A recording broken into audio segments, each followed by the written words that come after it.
이제 함께 하나님 말씀 은혜 받으실 말씀은 창세기 45장 1절부터 8절까지에 있는 말씀입니다. 창세기 45장 1절부터 8절 같이 읽어보겠습니다. 읽습니다. 시작. 요셉이 시종하는 자들 앞에서 그 정을 억제하지 못하여 소리질러 모든 사람을 자기에게 불러 가라고 하고 그 형제들에게 자기를 알리니 그때 그와 함께한 다른 사람이 없었더라. 요셉이 큰 소리로 우니 애굽 사람에게 들리며 바로의 궁중에 들리더라. 요셉이 그 형제들에게 이르되 나는 요셉이라. 내 아버지께서 아직 살아 계시니까. 형들이 그 앞에서 놀라서 대답하지 못하더라. 요셉이 형들에게 이르되 내게로 가까이 오소서. 그들이 가까이 가니 이르되 나는 당신의 아우 요셉이니 당신들이 애굽에 판 자라. 당신들이 나를 이곳에 팔았다고 해서 근심하지 마소서. 한탄하지 마소서. 하나님의 생명을 구원하시려고 나를 당신들보다 먼저 보내셨나이다. 이 땅에 2년 동안 흉년이 들었으나 아직 5년은 밭갈이도 못하고 추수도 못할지라. 하나님이 큰 구원으로 당신들의 생명을 보존하고 당신들의 후손을 세상에 두시려고 나를 당신들보다 먼저 보내셨나이다. 그런즉 나를 이리로 보내신 이는 당신들이 아니요 하나님이시라. 하나님이 나를 바로에게 아버지로 삼으시고 그 온 집의 주로 삼으시며 애굽 온 땅을 통치자로 삼으셨나이다. 아멘.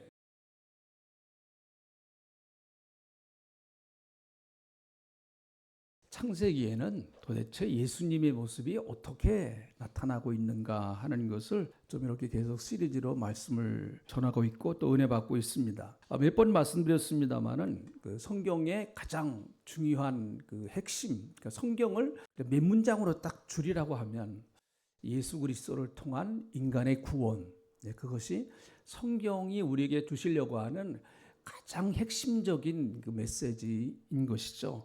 다른 것들은 그것을 더 잘 드러내기 위해서 이렇게 어떻게 보면 보조작용으로 기록되어진 사건들이라고 볼 수가 있겠죠. 그래서 구약은 오실 예수님, 또 신약은 오신 예수님, 계시록은 다시 오실 예수님, 이렇게 성경이 크게 나누면 구분되어 있습니다. 그래서 구약 성경에서는 예수님의 모습을 예표적으로 또 모형적으로 진짜 모습은 아니지만 진짜 모습과 같은 비슷한 모형의 모습으로 이렇게 보여주고 있습니다. 우리가 노아의 방주에 대한 말씀 들었습니다만은 그 노아의 방주는 예수님의 모형이다 이렇게 말할 수 있겠고, 또 지난주에 그 야곱의 사닥다리, 그 야곱의 사닥다리는 예수님의 그것도 모형이다.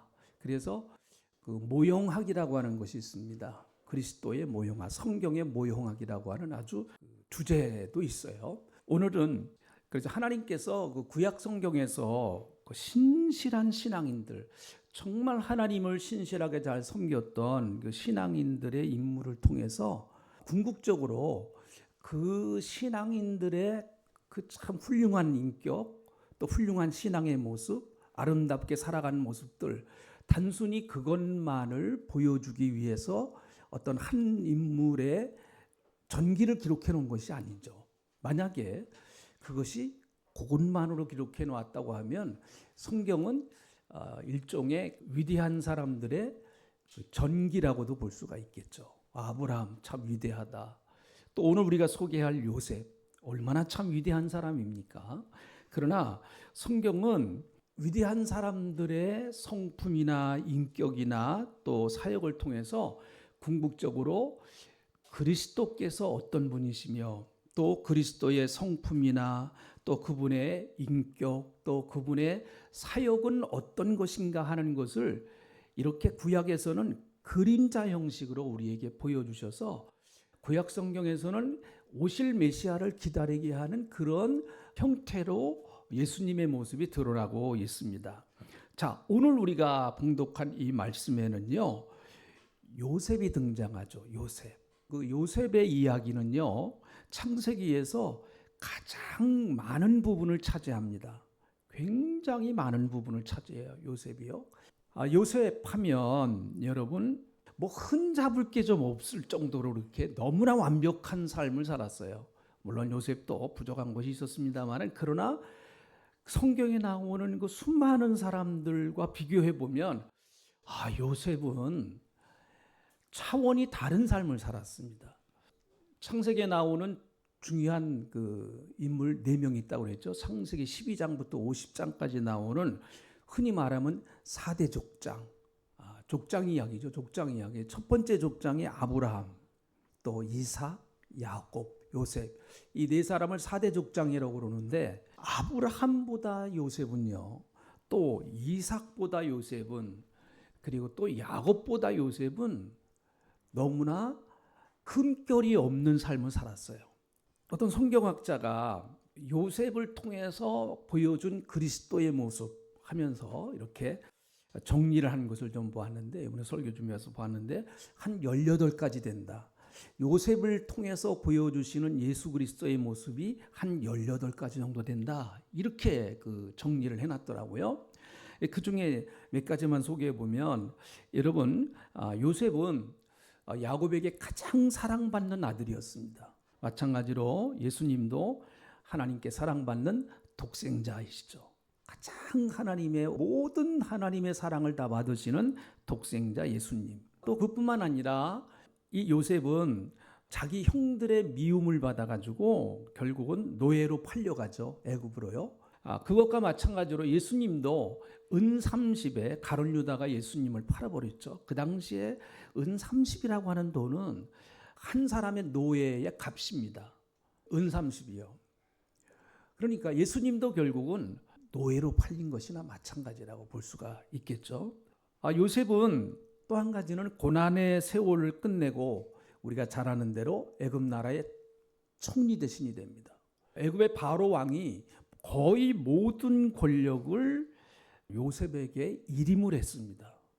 내가 우리나라의 이 큰 어려움을 너에게 모든 내가 권한을 줄 테니까 내가 잘 네 지혜를 발동해서 이 우리나라의 어려움 당하는 이 고난을 헤쳐나가라.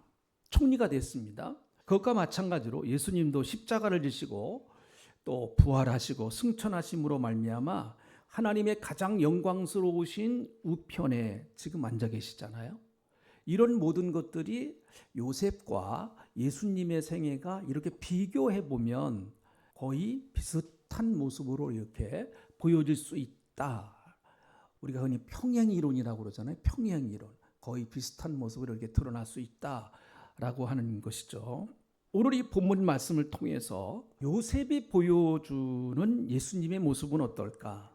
자, 제가 다시 한번 여러분에게 말씀드립니다만, 요셉은 흠잡을 것이 없을 정도로 그렇게 완벽한 삶을 살아냈습니다. 그러면 여러분, 우리는 나도 요셉처럼 그렇게 훌륭한 인격자가 되어야 되겠다. 훌륭한 신앙인이 되어야 되겠다. 그거 잘못된 거 아니에요. 그렇게 우리도 해야 되겠죠. 그런데 거기서 한 걸음 더 나가서 그것은 결국은 내가 궁극적으로 닮으려고 하는 예수님의 모습이 거기 드러나 있구나 하면서 우리의 초점이 요셉에게서 누구에게로 옮겨가야 됩니까? 예수님께로 옮겨가야 됩니다. 그것이 성경이 원하는 신앙이죠. 그냥 요셉에게서 우리의 시선이 끝나버린다고 하면 그럼 요셉이 내 신앙의 주인공이 될 수가 있을 겁니다. 우리의 신앙도 마찬가지예요. 여러분, 교회에서도 마찬가지입니다. 어떤 권사님이나 또 집사님이나 목회자도 마찬가지고요. 저분의 참 신앙이 훌륭하다. 나는 저분의 신앙을 닮아야지. 어떻게 이렇게 기도를 많이 하시나? 나도 기도해야지. 어떻게 저렇게 인격이 온유하신가? 나도 이제 저분처럼 이렇게 온유한 인격을 닮아야지. 굉장히 좋은 겁니다. 그러나 거기서 끝나는 것이 아니라 저분이 닮으셨던 예수님, 저분이 이렇게 예수님을 닮았기 때문에 기도하시고 또 예수님을 닮았기 때문에 저렇게 인격이 온유하시구나. 그래, 나도 예수님을 닮아야 되겠다라고 하는, 궁극적으로는 그 권사님을 통해서 예수님께로 가는, 그 권사님은 예수님에게 가는 징검다리 역할을 해주는 거죠. 성경에 나오는 모든 위대한 신앙인들은 우리의 신앙을 예수님께로 인도하는 징검다리 역할을 하는 겁니다. 그래야 성경을 바로 보는 거예요. 특별히 구약 성경은 더 그렇습니다. 구약 성경에 뭐 예수님이 나타나십니까? 거의 안 나타나시잖아요. 그런데 구약은 오실 예수님을 전하고 있대요. 오실 예수님.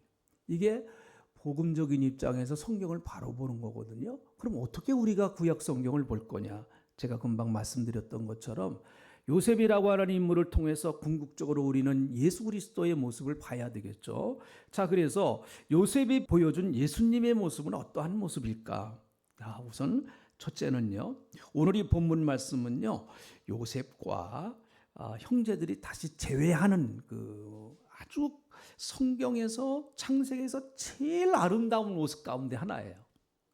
그것과 마찬가지로 요셉이 형제들을 용서하잖아요. 용서합니다. 그것과 마찬가지로 우리는 그 모습을 통해서 우리를 용서하시는 예수님을 만나게 되죠.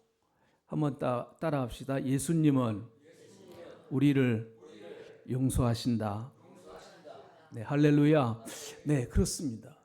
여러분, 형들의 죄를 우리가 잘 알잖아요. 형들은 동생 요셉을 시기하고 미워했습니다. 시기하고 미워한 단계에서 끝나서 증오의 단계까지 갔습니다. 요셉을 보기만 해도 속에서 불이 나는 겁니다. 그래서 이것이 차오르고 차오라서 결국은 요셉을 죽이려고까지 했습니다. 여러분, 참 그렇게 당하는 입장은 어떨까요? 당하는 입장. 아마 여러분들도 인생을 사시면서 누구와 불편한 관계를 가져본 일이 있을 겁니다. 그 사람하고 영 풀리질 않아요. 불편해서. 좀 풀어보고 싶은데 그쪽에서 영 풀질 않는 거예요. 나는 좀 그쪽하고 화해하고 좀 잘 되는 관계를 지내고 싶은데 그 사람이 계속해서 나를 미워하는 거예요. 정말 힘듭니다. 그때는요. 아마 다 그런 경우를 당해 보셨을 겁니다. 이럴 때 참 어렵죠. 죽이려고까지 하고 결국은 그를 애굽의 종으로 팔아버렸죠.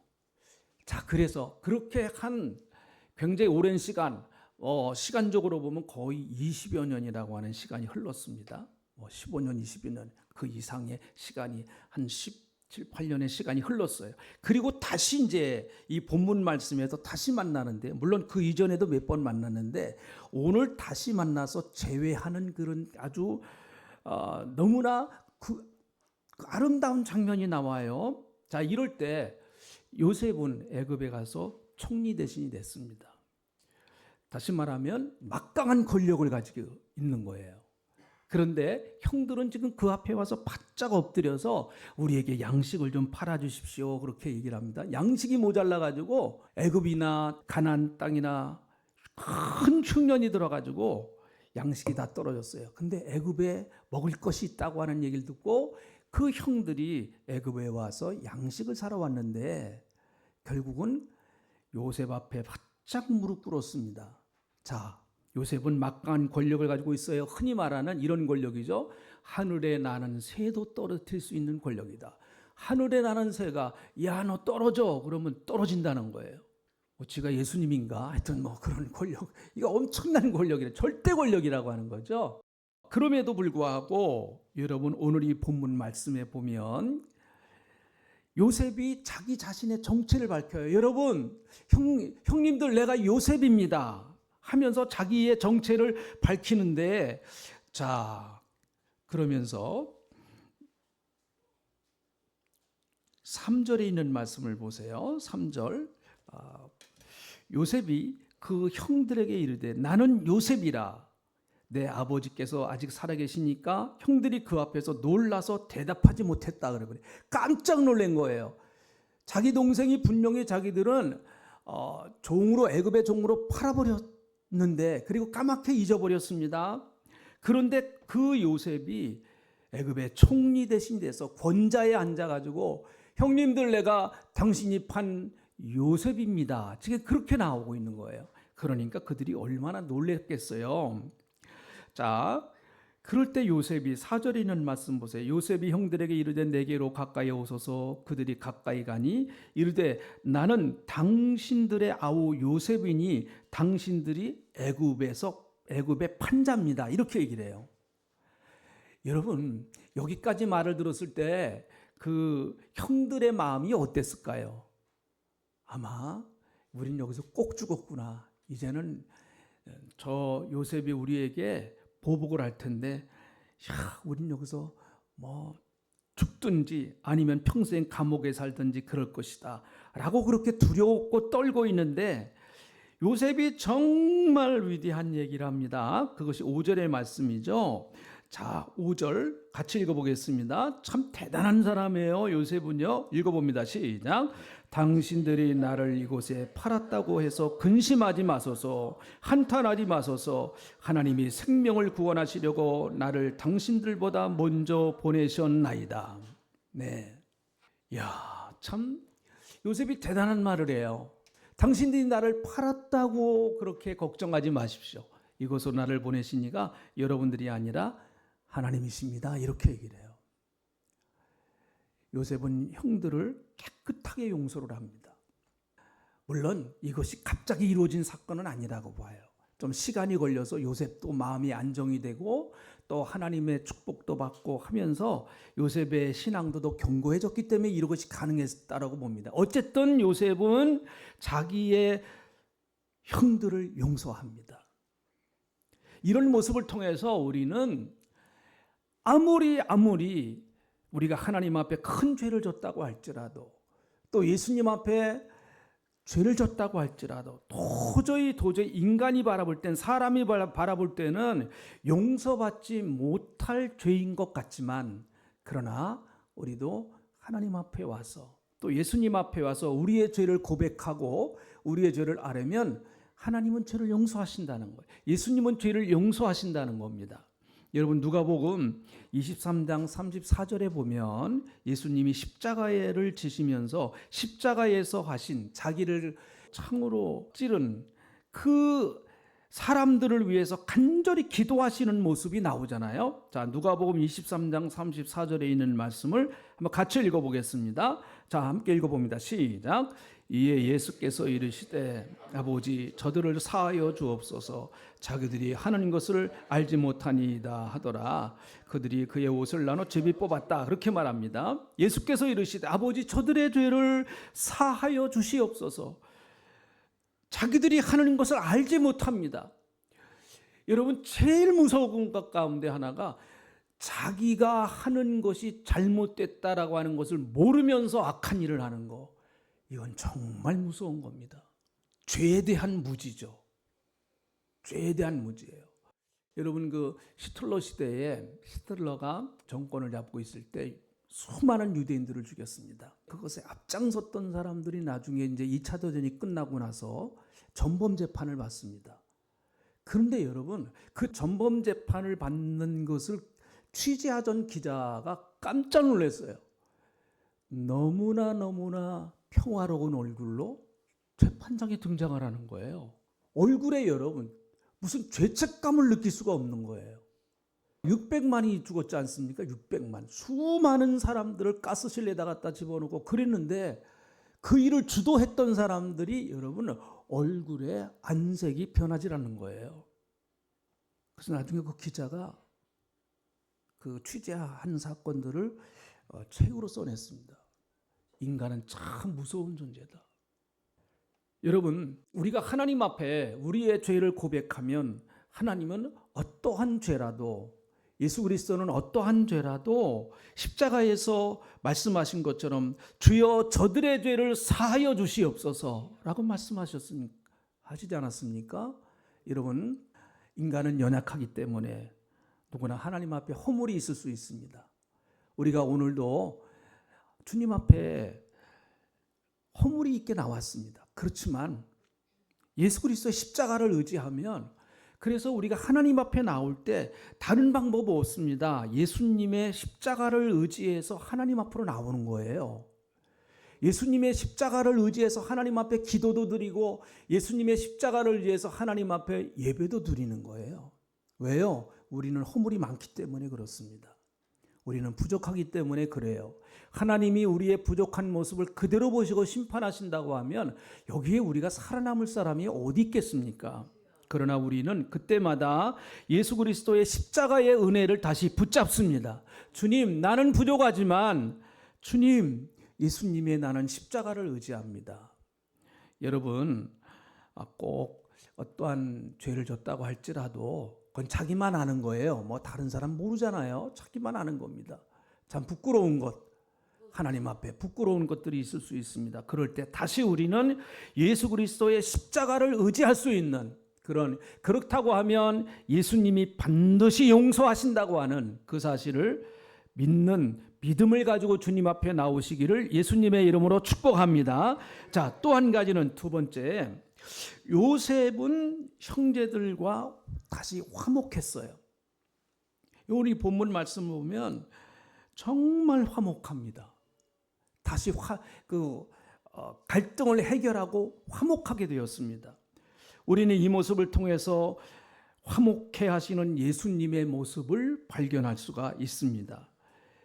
야곱의 가족들, 야곱의 아들들은 여러분 굉장히 갈등이 많았던 형제들이었습니다. 그럴 수밖에 없었던 것이 야곱이 부인이 4명 아닙니까? 4명. 그 배다른 자식들이에요. 배다른 자식들. 그러니까 서로가 서로의 갈등이 있을 수밖에 없습니다.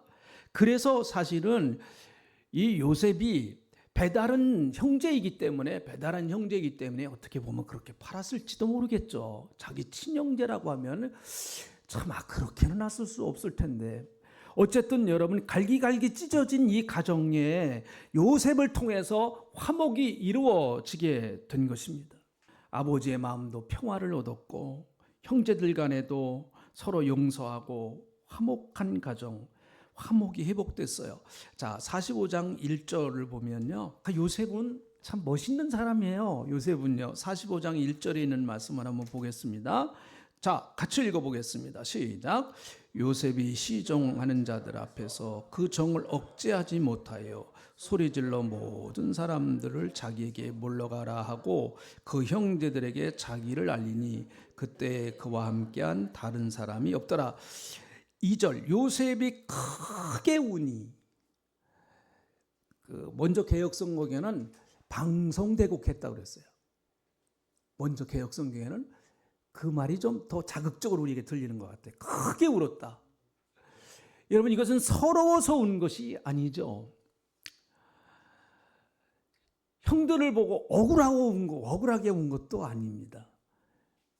너무너무 오랜만에 만나서 자기의 모습을 드러낸 요셉, 형들을 보고 싶었던 요셉, 오랜만에 정말 형들하고 재회하는 그 모습, 그 마음에 너무너무 정말 감격스러워서 그는 눈물을 흘리는 거죠. 여러분 요셉의 생애를 창세기를 통해서 읽어보면 요셉은 참 많이 울어요. 굉장히 요셉은 많이 웁니다. 한번 쭉 찾아보세요. 요셉 많이 울어요. 나중에 50장에 가보면은요, 이제 자기 아버지 야곱이 죽거든요. 그러니까 형들이 이제 자기들 옛날에 그 요셉에게 잘못한 거 생각나거든요. 여태까지는 아버지가 있었기 때문에 아버지 보고 우리에게 원수 갚지 않았을 것이다. 근데 아버지가 돌아가셨으니까 요셉은 반드시 우리를 해할 것이다. 그래가지고 뭐 도둑이 제발저리다고 요셉에게 찾아와 가지고 뭐라고 그러는가 하면 요셉이요 아버지가 한 말을 기억해 주십시오. 아버지가 한 말을 기억해 주십시오. 아버지를 보고 우리를 좀 용서해 달라고 하는 거예요. 아버지를 보고. 그러니까 요셉이 그런 말을 듣고 너무 가슴 아파서 또 울어요. 사랑하는 성도 여러분, 오늘 은혜 받고 여러분의 마음이 좀 부드러워지시기를 주님의 이름으로 축복합니다. 할렐루야. 말도 좀 부드럽게 하세요. 너무 세게 하지 마시고 그냥 너무 죽일 놈 살릴 놈 그러지 마세요. 네. 죽이고 살리는 거는요 하나님만 하십니다. 네. 사람이 하는 거 아니에요. 예의 죽일 놈, 예의 살릴 놈 그거 우리가 할 일이 아닙니다. 그거는요. 그래서 원수 갚는 것은 누구에게 맡기라고요? 하나님께 맡기라는 거예요. 내가 원수 갚지 말고 원수 갚는 거 하나님 앞에 맡겨라. 이렇게 말씀하고 있습니다. 예수님은 화목제물로 오셨습니다. 요한일서 4장 10절에 있는 말씀, 참 은혜스러운 말씀이죠. 같이 읽어보겠습니다. 요한일서 4장 10절입니다. 읽어보겠습니다. 시작. 사랑은 여기 있으니 우리가 하나님을 사랑한 것이 아니요 하나님이 우리를 사랑하사 우리 죄를 속하기 위하여 화목제물로 그 아들을 보내셨습니다. 네, 하나님 우리 사랑하셨는데 어떻게 사랑하셨는가 하면 당신의 아들을 화목제물로 우리를 위해서 보내셨다라는 거예요. 화목제물, 화목하게 하기 위해서 드리지는 제물이거든요. 그래서 기독교의 심벌이 뭡니까? 십자가예요. 십자가는 위아래는 하나님과 인간 간에 화목하는 것이 그리스도의 십자가고, 그리고 횡은 사람과 사람 사이를 화목케 하는 것이 그리스도의 십자가다라고 하는 것을 우리가 상징적으로 보여준다. 우리 잘 알고 있는 거예요. 여러분, 그래서 기독교는 화목하게 하는 종교입니다. 전쟁을 한다든지 또 편을 나누는 것은 절대로 기독교가 해야 할 일 아닙니다. 누구를 정죄하고 편을 갈라서 네 편 내 편 하는 것은 절대, 여러분, 이것은 예수 믿는 사람들이 해야 할 일은 아니라고 봐요.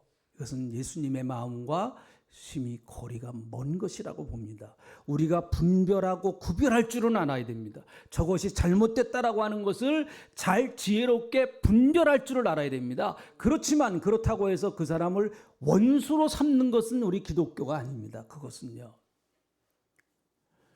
그것은 절대로 성경적이지 않습니다. 그것은 예수님과 거리가 먼 것이죠. 예수님은 막힌 담을 허셨다라고 말씀하셨어요. 자, 에베소서 2장 13절부터 14절에 있는 말씀을 한번 보겠습니다. 여러분, 이 말씀처럼 우리가 좀 해야 될 겁니다. 그것은 예수님이 하신 거거든요. 그러므로 예수 믿는 사람들은 이런 화목하게 하는 사람이 돼야 돼요. 같이 읽어봅니다. 시작. 이제는 전에 멀리 있던 너희가 그리스도 예수 안에서 그리스도의 피로 가까워졌느니라.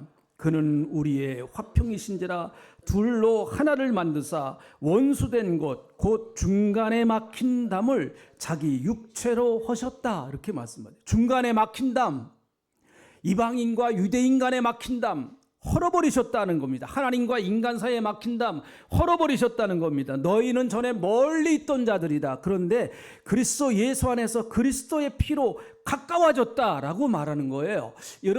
여러분과 제가 또 우리 동신교회 사랑하는 성도님들이 화목하는 이유와 비결은 밥 사줘서 화목한 것도 아니고요. 선물 사줘서 화목한 것도 아니고요.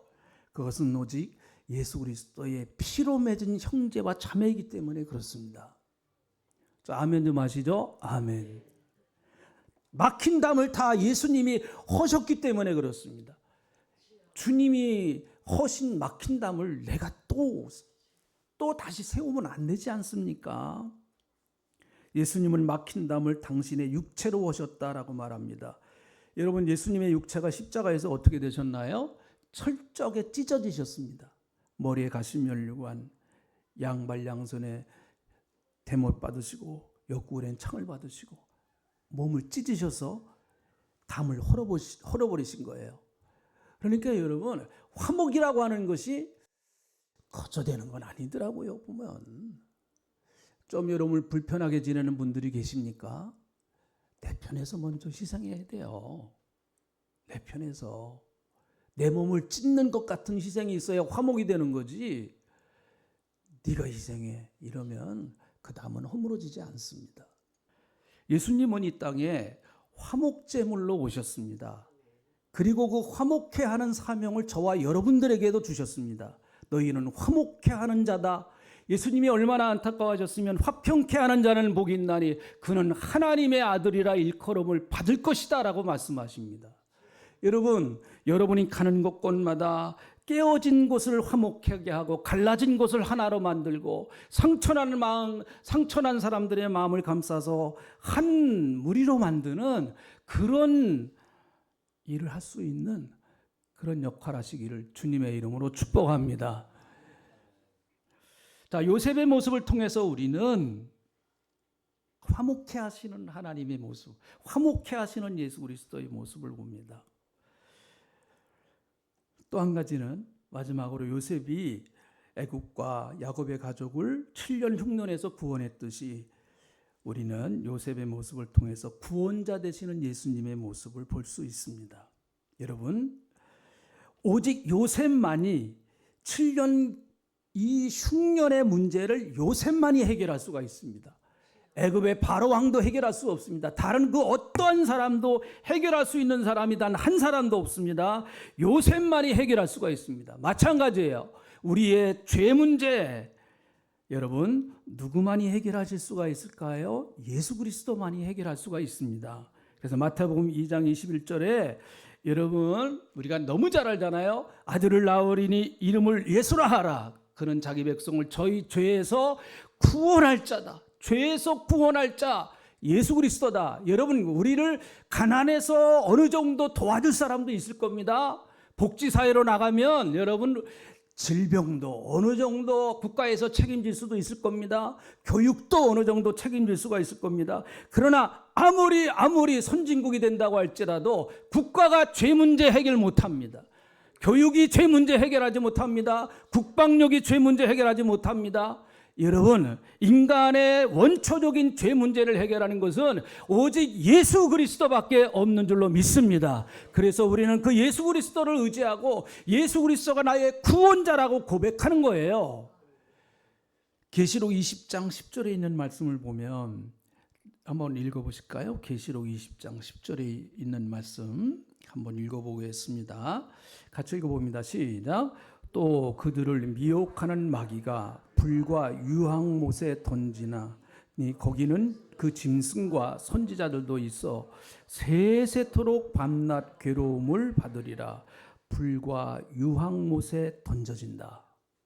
요한계시록 마지막 부분에 나오는 얘기예요. 우리가 왜 전도해야 될까요? 왜 예수를 전해야 될까요? 여기 가지 못하게 하기 위해서 그러는 거 아니겠어요? 여러분의 형제들, 또 여러분의 가족들, 자녀들, 정말 우리가 천국과 지옥을 믿는다고 하면 특별히 지옥의 이 고통, 영원히 밤낮 괴로움을 받으리라. 불과 유황 가운데 던져서 밤낮 괴로움을 받으리라고 하는 이 사실이 성경 말씀이 사실인 것을 믿을진데, 만약에 내 사랑하는 아들이 딸에게 복음을 전하지 않는다고 하면 그건 내가 직무유기하는 거예요. 그래서 복음 전하는 것은 우리가 해야 될 일입니다. 영원 구령하신 것은 하나님이 하시겠죠. 그러나 복음 전하는 것은 우리가 해야 됩니다. 안타까운 심정을 가지고 절대로 여기 보낼 수 없다라고 하는 안타까운 심정, 그 예수님이 비유하신 부자와 나사로의 비유에서 부자가 지옥 그 윤부에 내려가지 않습니까? 불꽃 가운데 고민하면서 나사로를 저 세상에 보내서 내 형제에게 가서 제발 좀 이곳에 오지 않게 해달라고 하나님 앞에 지옥 가가지고 간청을 하고 있습니다. 지옥 가서 기도를 하고 있어요. 여러분, 그건 늦은 기도예요. 늦은 기도. 부자는 지옥 가서 하나님 앞에 간청을 하고 있습니다. 내 사랑하는 자녀들, 내 사랑하는 형제들 절대로 이곳에 오지 않게 해주세요. 지옥 가서 기도해요. 너무 늦었어요. 너무. 지금은 기회입니다. 은혜 받을 기회예요.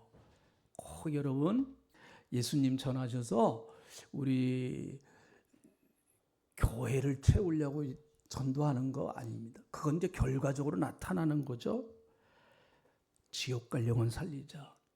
할렐루야. 지옥 갈 영혼 살리자.